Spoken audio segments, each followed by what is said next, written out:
Informasi dari RRI Manado, RRI Gorontalo, RRI Tahuna, dan RRI Talaut dalam Lintas Magota.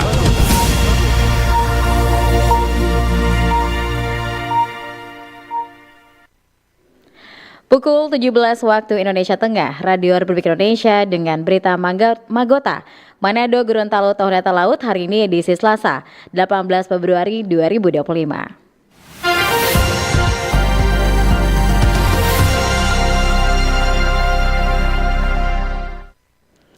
Selamat sore pendengar, kita berjumpa dalam Lintas Magota bersama saya, Yelin Salviani. Kita ikuti berita pertama dari RRI Manado. Otoritas Jasa Keuangan memberikan edukasi terkait waspada pinjol ilegal kepada 1.000 mahasiswa di Sulawesi Utara. Selengkapnya, Bobby Sambeka melaporkan. Otoritas Jasa Keuangan Republik Indonesia atau OJK menggelar kuliah umum di Universitas Samratulangi Manado. Kuliah umum ini menghadirkan Dr. Friderika Widyasari Dewi yang akrab disapa dengan Kiki Widyasari selaku anggota Dewan Komisioner OJK dan Kepala Eksekutif Pengawas Perilaku Pelaku Usaha Jasa Keuangan, Edukasi dan Perlindungan Konsumen. Dalam kesempatan tersebut, Kiki Widyasari menekankan pentingnya literasi keuangan bagi generasi muda, khususnya dalam memahami dunia investasi.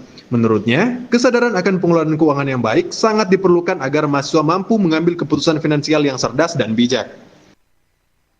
Animo anak muda untuk berinvestasi sangat besar. Kalau kita lihat jumlah investor di Bursa Efek Indonesia melalui Single Investor Identification (SID), sekarang jumlahnya 14 juta lebih, itu didominasi oleh milenial. Jadi anak muda yang mereka lebih mendominasi untuk investasi di pasar modal. Kenapa? Ya mungkin secara konsep anak muda bisa lebih mudah mempelajari dan semuanya kan sudah digital. Jadi mereka lebih mudah menggunakan online trading, ya, mobile trading dan lainnya. Jadi secara konsep memang anak muda lebih memahami. Nah memang secara nominal ya namanya anak muda kan jumlahnya banyak mungkin tapi transaksinya masih kecil. Tapi kita melihat yang penting mereka sudah mau dan ngerti investasi yang benar yang mana. Lewat misalnya investasi reksadana, investasi saham dan sebagainya. Sekarang juga ada misalnya untuk nabung emas dan lainnya itu banyak sekali. Mungkin bisa untuk penawaran produk juga bisa lewat perbankan ya, lewat KMI-nya langsung juga bisa. Jadi animonya sangat bagus. Dekan Fakultas Ekonomi dan Bisnis Universitas Samratulangi Manado menyambut baik penyelenggaraan kuliah umum ini. Ia berharap kegiatan serupa dapat terus dilakukan untuk memberikan pemahaman yang lebih luas kepada mahasiswa mengenai keuangan dan investasi. Terima kasih kepada Otoritas Jasa Keuangan Republik Indonesia dalam membantu mencerdaskan melalui gerakan cerdas keuangan.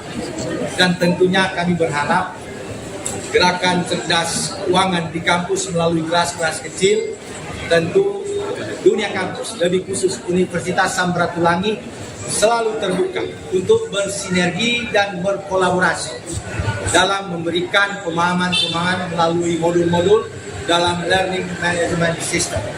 Dan khusus pada hari ini, kami hanya membatasi 1.000. Kalaupun di masa depan, kami juga akan siap lebih banyak lagi. Dan tentu berharap ini bukan akhir dan akan selalu menjadi kenangan untuk kegiatan-kegiatan seperti ini. Dengan adanya kuliah umum ini, OJK berkomitmen untuk terus memberikan edukasi kepada generasi muda guna meningkatkan literasi keuangan. Melalui kolaborasi dengan institusi pendidikan, diharapkan mahasiswa semakin sadar akan pentingnya pengelolaan keuangan yang baik, sehingga dapat mempersiapkan masa depan finansial mereka dengan lebih matang.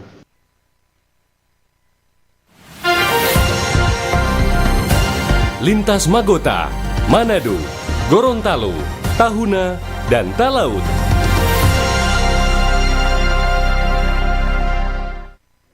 Dari RRI Manado kita beralih ke berita RRI Gorontalo. Menghadapi bulan Ramadan yang tinggal beberapa hari, harga kebutuhan pokok masyarakat terpantau masih stabil. Pemerintah provinsi dan kabupaten kota sudah melakukan peninjauan pasar, memastikan distribusi bahan pangan tetap terjaga. Selengkapnya Budi Akantu melaporkan. Menjelang bulan suci Ramadan 1446 Hijriah, harga kebutuhan pokok di sejumlah pasar tradisional masih relatif stabil. Meski demikian, beberapa komoditas mengalami sedikit lonjakan harga seperti tomat. Pantauan RRI di Pasar Suawa Bone Bolango menunjukkan harga cabai rawit dijual Rp10.000 per liter. Sementara itu, harga beras menurut Wahab Ahmad justru mengalami penurunan. Pedagang beras asal Tingko Hubu ini mengungkapkan bahwa harga beras yang ia jual berkisar antara Rp650.000 hingga Rp700.000 per koli atau per 50 kg, tergantung dari jenis beras. Sebelumnya harga beras yang ia jual antara Rp700.000 hingga Rp750.000 per koli. Tidak beras naik? Gara-gara matahari sudah berapa hari ini agak turun. Waktu hujan, bisa habis di musim, setengah mati. Oh, Satu koli berapa? satu koli yang 700. Ada anak kalau yang begini model, ini 68 nih. Kalau ini? 700. Karena waktu baru-baru musim hujan sampai 7,5, 7,3. Masih turun ya? Iya, karena so mulai matahari turun terus ini. Kalau mau puasa, mau turun atau naik?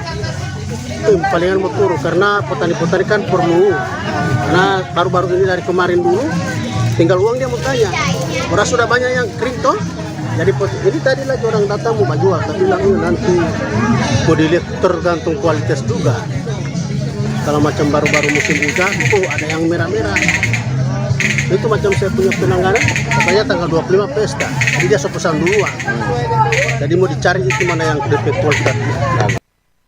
Untuk menjaga stabilitas harga, pemerintah provinsi dan kabupaten kota telah melakukan peninjauan di beberapa pasar dan gudang. Penjabat Gubernur Rudi Salahuddin juga menjelaskan mengenai pasokan minyak goreng bahwa PT Cipta Langgeng Mitra Sukses belum memiliki stok minyak kita yang cukup. Hal ini sudah dikomunikasikan dengan Kementerian Perdagangan untuk memastikan pasokan minyak goreng di Gorontalo tetap tersedia. Sementara stok LPG 3 kg di Gorontalo juga terpantau lancar dan distribusinya berjalan dengan baik tanpa kelangkaan seperti di beberapa daerah.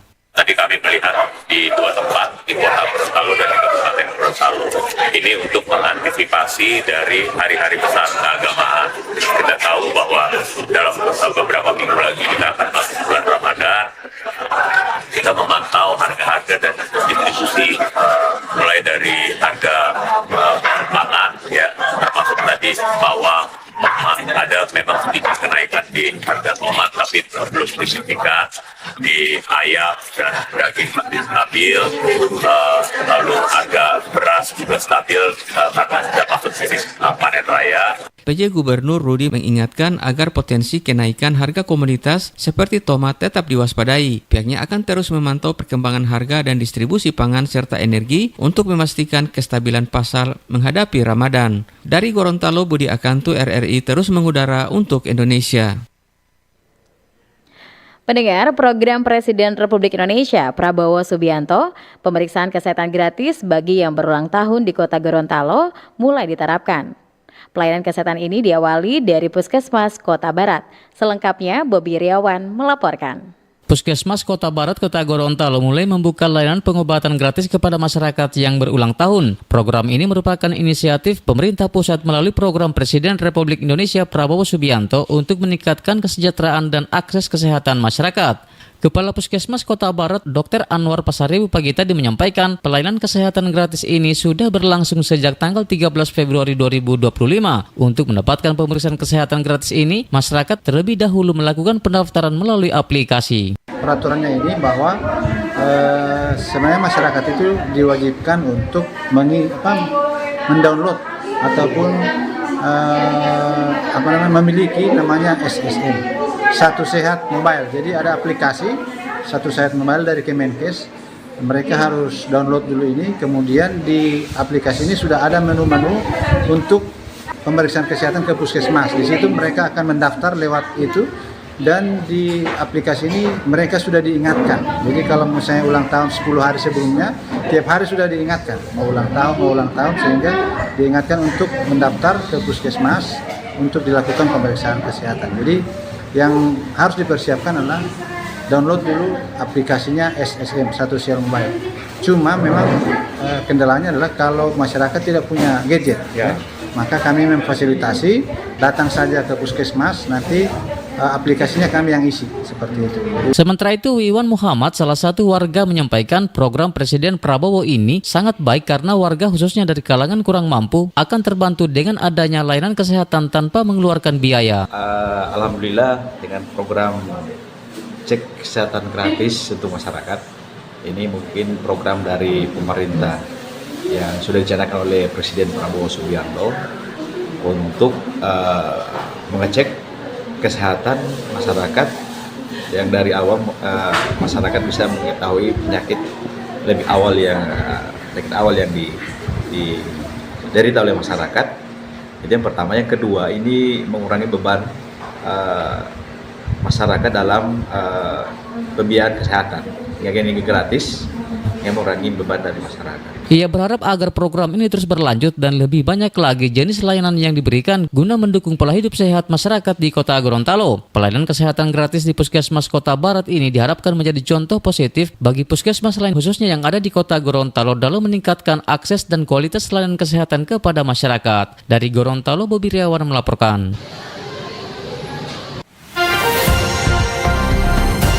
Lintas Magota, Manado, Gorontalo, Tahuna, dan Talaut.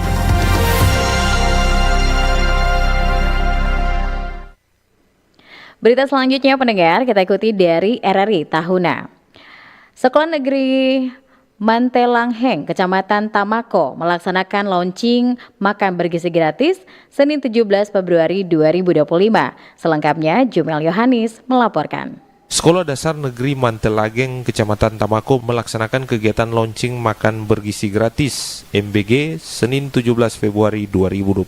Kegiatan ini bekerja sama dengan Badan Gizi Nasional, Mitra Yayasan Cahaya Langoan Nusantara, dan Satuan Pelayanan Pemenuhan Gizi SPPG Kecamatan Tamako. Sekretaris Dinas Pendidikan dan Kebudayaan Daerah Kabupaten Kepulauan Sangihe, Korelens Samahati, dalam sambutannya mewakili pemerintah menyampaikan apresiasi dan terima kasih kepada Mitra Yayasan Langoan bersama tim yang sudah memfasilitasi terlaksananya program MBG di Kabupaten Kepulauan Sangihe, khususnya di Kecamatan Tamako. Program MBG yang merupakan program Presiden Prabowo dan Wakil Presiden Raka Buming Raka telah lama ditunggu oleh masyarakat Sangihe dan akhirnya terjawab dengan dilaunchingnya kegiatan tersebut. Masyarakat bertanya-tanya kepada kami, kapan program yang sangat baik yang disampaikan oleh Presiden dan Wakil Presiden Pak Prabowo dan Pak Gibran Raka Buming Raka akhirnya hari ini terjawab. Program ini tentunya dilaksanakan mempunyai tujuan. Tujuan yang utama adalah mengurangi angka stunting dan malnutrisi, terutama pada kelompok rentan seperti balita, anak-anak, ibu hamil dan ibu-ibu menyusui. Selain itu juga tentunya program makan bergizi gratis ini juga memastikan kebutuhan gizi harian anak-anak ini tercukupi. Sehingga ketika gizi ini terpenuhi bagi anak-anak siswa sekalian, secara otomatis akan mendongkrak prestasi dari adik-adik sekalian. Setelah acara launching dilanjutkan dengan pembagian makan bergizi gratis kepada 120 siswa di Sekolah Dasar Negeri Mantelageng, Kecamatan Tamako. Kegiatan tersebut turut hadir Badan Gizi Nasional, Yayasan Cahaya Langoan, dan Satuan Pelayanan Pemenuhan Gizi, Forum Koordinasi Kecamatan Tamako, perwakilan dari Kejaksaan, tokoh agama, dan Lokapom di Kabupaten Kepulauan Sangihe. Jumel Johanis melaporkan. Pendengar, sebelum kita tutup Lintas Magota Manado Gorontalo Tahuna di hari ini, akan kita akhiri berita dari RRI Talaut. Satuan Pendidikan Menengah Dilirung gelar ujian penilaian akhir tahun pembelajaran 2024 sampai 2025. Selengkapnya Robert Tamaroba melaporkan. Sebanyak 69 siswa-siswi atau peserta didik yang mengenyam pendidikan di SMA Negeri 1 Lirung mengikuti ujian penilaian akhir tahun pelajaran 2024-2025. Penilaian akhir tahun menurut Ketua Panitia Pelaksana Kegiatan Tineke Sosau merupakan bagian dari bagaimana pihak Satuan Pendidikan mengukur pencapaian kompetensi para pelajar sebelum melanjutkan studi ke jenjang berikutnya. Ia berharap pelaksanaan giat tersebut dapat berjalan sesuai schedule atau jadwal yang telah ditentukan. Penilaian akhir tahun bagi kelas 12 sebagai bagian dari evaluasi pembelajaran tahun pelajaran 2024-2025. Penilaian akhir tahun ini bertujuan untuk mengukur pencapaian kompetensi peserta didik sebelum mereka menyelesaikan jenjang pendidikan di tingkat menengah atas. Ada beberapa hal penting yang perlu disampaikan terkait penilaian akhir tahun. Jadi penilaian akhir tahun ini dilaksanakan berdasarkan edaran atau petunjuk yang sudah ada, dan mata pelajaran yang uji dalam penilaian akhir tahun ini tentu seluruh mata pelajaran sesuai kurikulum yang kami laksanakan, yaitu kurikulum Merdeka yang diberlakukan menyeluruh secara nasional. Metode yang kami lakukan dalam pelaksanaan penilaian akhir tahun ini adalah ujian tertulis dalam 5 bentuk soal. Sementara itu, peserta penilaian saat diwawancarai mengungkapkan kegembiraan bisa mengikuti evaluasi akhir. Berdasarkan informasi dan data resmi yang diperoleh RRI, penilaian akhir tahun dimulai sejak Senin 17 Februari kemarin hingga Jumat 21 Februari mendatang. Dari Milongane, Kabupaten Kepulauan Talaut, RRI, Robert Tamaroba terus mengudara untuk Indonesia. Lintas Magota, Manado, Gorontalo, Tahuna, dan Talaut.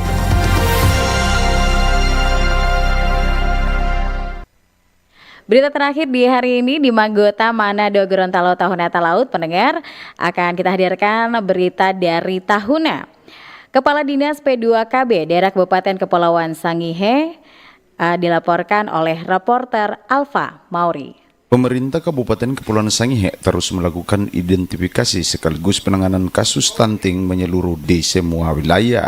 Upaya memaksimalkan penanganan kasus stunting tersebut melalui pembentukan tim percepatan penurunan stunting tingkat kabupaten, kecamatan, kelurahan, dan kampung. Hal itu dikatakan Kepala Dinas Pengendalian Penduduk dan Keluarga Berencana P2KB Kabupaten Kepulauan Sangihe, Dr. Yopi Tungari kepada RRI terkait upaya penanganan masalah stunting. Ia menjelaskan koordinasi secara intens terus dibangun mengingat penanganan kasus stunting melibatkan lintas sektor hingga mengharapkan keterlibatan pihak BUMN, BUMD, dan swasta. Yang kita sebut dengan tim percepatan penurunan stunting di tingkat kabupaten, kecamatan, sampai di tingkat kampung. Nah, yang perlu memang menjadi kendala adalah bagaimana kita meningkatkan sinergitas kerjasama sehingga upaya penanganannya bisa secara terpadu dan betul-betul sesuai dengan faktor penyebab pada masing-masing wilayah yang ditemukan. Penanganan masalah stunting lebih mendorong ibu-ibu untuk menjadi orang tua asuh melalui pendampingan, edukasi, dan penyuluhan dari tim percepatan penurunan stunting. Sebaliknya, pola hidup sehat, lingkungan bersih, termasuk adanya pembangunan infrastruktur air bersih dan jamban atau MCK di setiap kelurahan dan kampung. Alfa Mauri melaporkan. Pendengar, sekian Magota Manado Gorontalo Tahuna Talaut hari ini, edisi Selasa 18 Februari 2025. Saya Lin Solviani, selamat sore.